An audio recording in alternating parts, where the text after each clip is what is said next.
Hello. So the foil is still sitting here. I'm gonna cut it loose and I'm gonna cut it like oversized so I have something to tape onto when stretching. Something like this. Really nice and straight. And then maybe I don't need as much here. Should be it.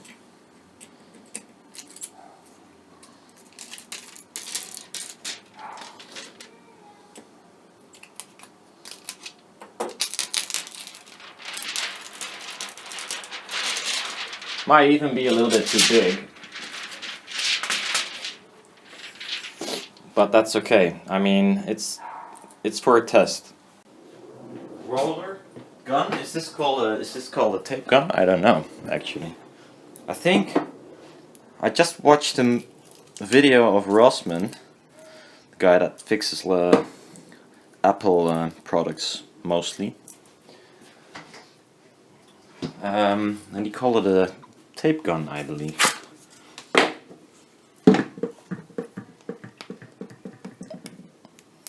Got some cheap ass packing tape on there. Ow.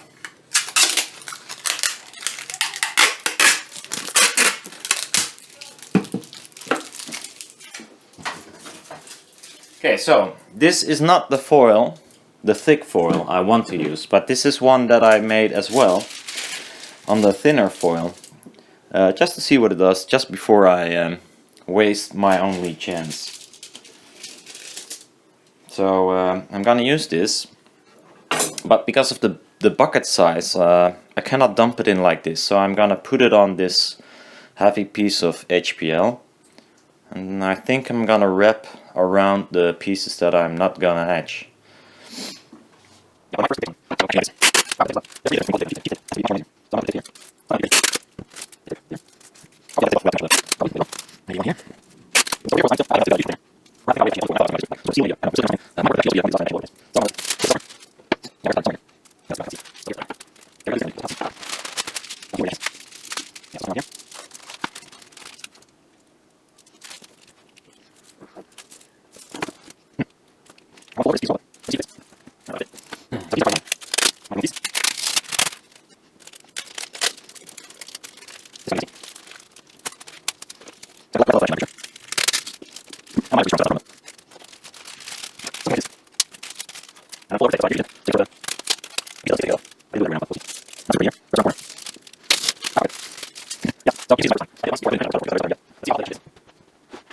So I heat my etching with a bucket of boiling water underneath the etching. It's 59 degrees, pretty hot. Never use it this hot. So I guess it will etch really fast. Am I zoomed in? No, not actually.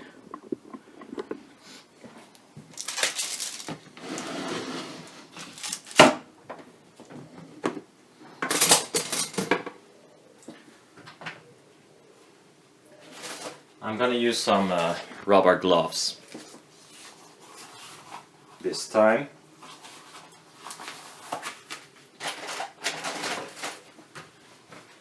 Or my hands will be smelling for the next 2 days.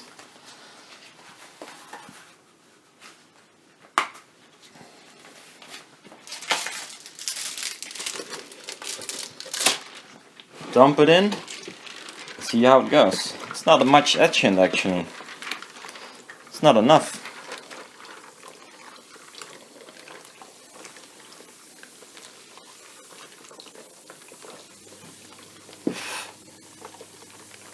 So for the real foil, I will create some more etching because this is not ideal.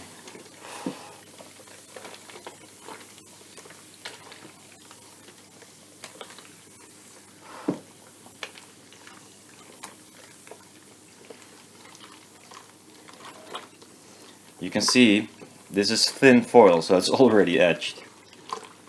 like in 1 minute. Just some crap here and there.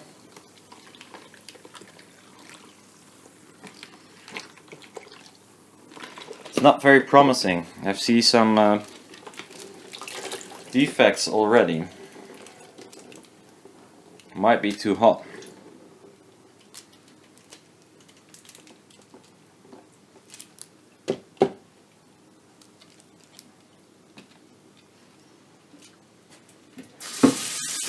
Yeah.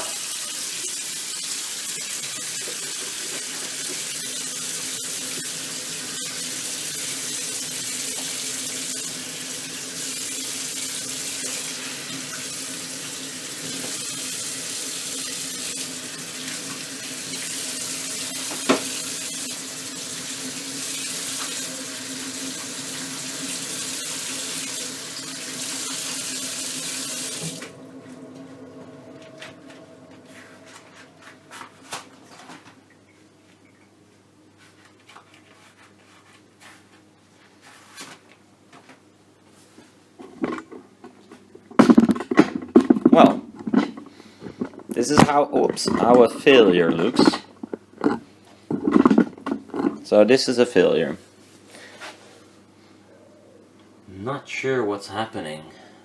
Well, you can see, maybe, if I zoom in a bit.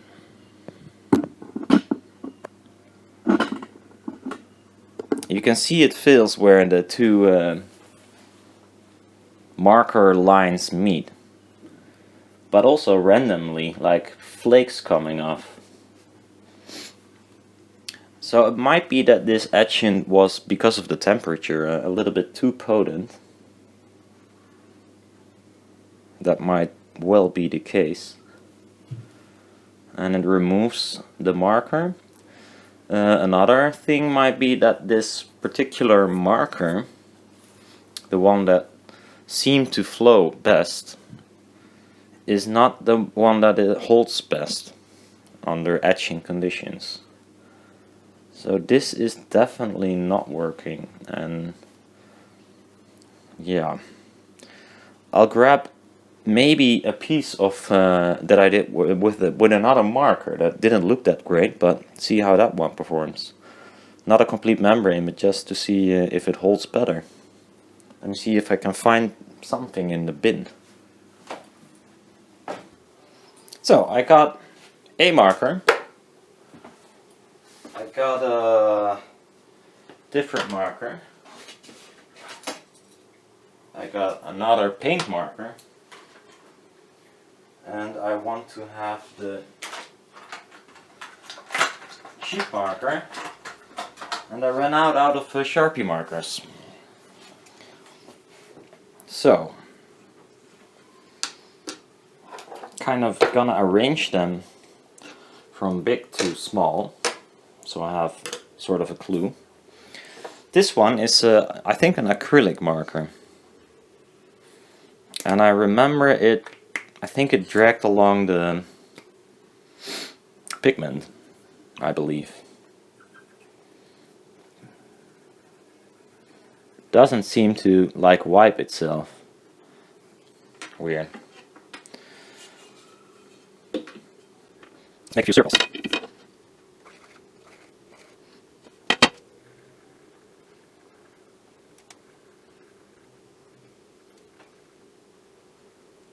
I don't know.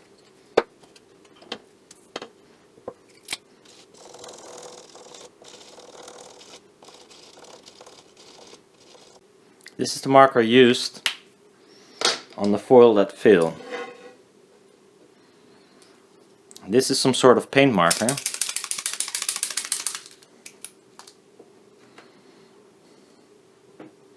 Way too small tip.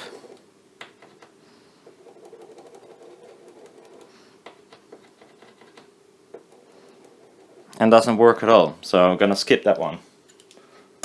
They're expensive as well. And this is a permanent marker for to be used, I believe, for CDs and such. And it has a chisel tip, which is not useful.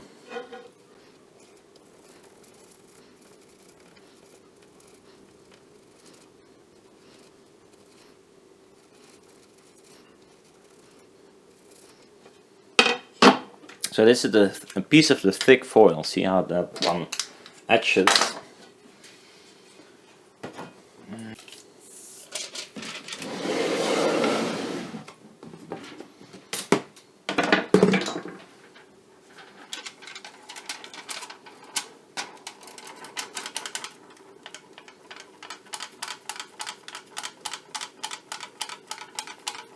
And this is much thicker stuff, so if the etch resist already fails on thin stuff, it's more likely to fail on the bigger stuff.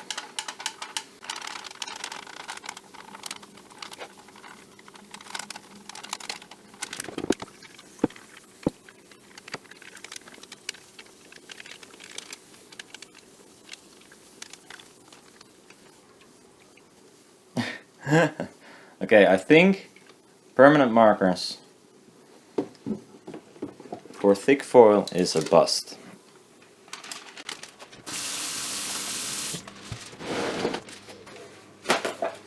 There's only one marker that survived, I believe. Sort of. 2 markers.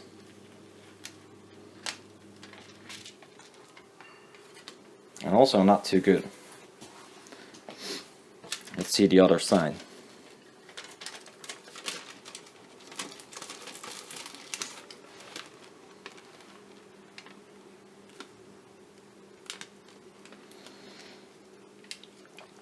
So, which one survived?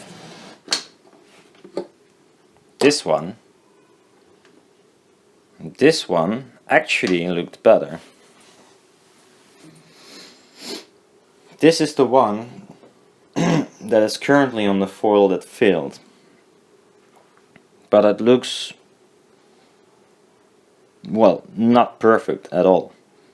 This one looks even shittier, and the other one, well, this one was a complete bust. It's gone. So this one still did best, but it failed on the other foil. Let me see what the temperature is right now, because it might still be that the etchant is too potent to etch this, or too hot to etch this normally. 50 degrees. Previous videos I etched around 43 degrees, I believe. So yeah.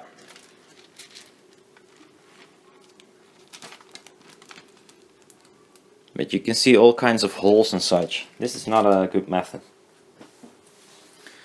Someone posted you could use like a vinyl, yes, I'm sure, but you have to transfer the vinyl to the aluminum, then etch it, then remove the vinyl. It is quite a lot of work, I think. So that's not ideal either. Like a huge piece of tape might work and then just slam the panel on. Not ideal either. Maybe back to plotting. Maybe back to plotting. Because this you can plot.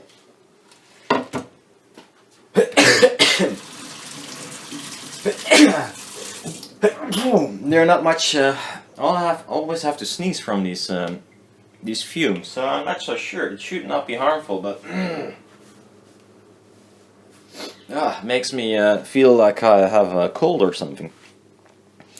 There's not much details in these ones, so you could plot this. The only thing I really wanted to use this bluish foil because it's quite nice foil and it's good laminated. But apparently, well, it might not be, at least for now, I don't have a great setup to etch that in big panels. I mean, small ones, as you've noticed, I can do perfectly fine. Stuff like this, you know, that's perfect in my opinion. It looks nice, it's really accurate, really happy with those. But this is an utter failure. So yeah, There might be a reason why a Magnapen does not use this kind of technique. I think it's too much work. It's apparently cheaper and easier to just pay people to adhere, you know, just aluminum by hand. But that's no fun. At least that means I have to get some aluminum in the right thickness. And we've tried that to cut it, like slit cutting and such. That wasn't a success either. So, well, it worked, but it's not very consistent, which is annoying. So I abandoned that idea. But this is fucky too. So last resort might be plotting a double-sided tape. Remove the excess, remove the backing, and then just adhere it to a piece of blank mylar. That might actually be the simplest method. And I happen to have some of that kind of tape, so I could try that.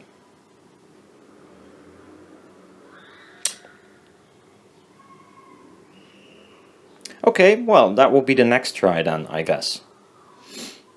Yeah, might try that. So see you in a bit, or maybe in a few days, or maybe in a week, I don't know.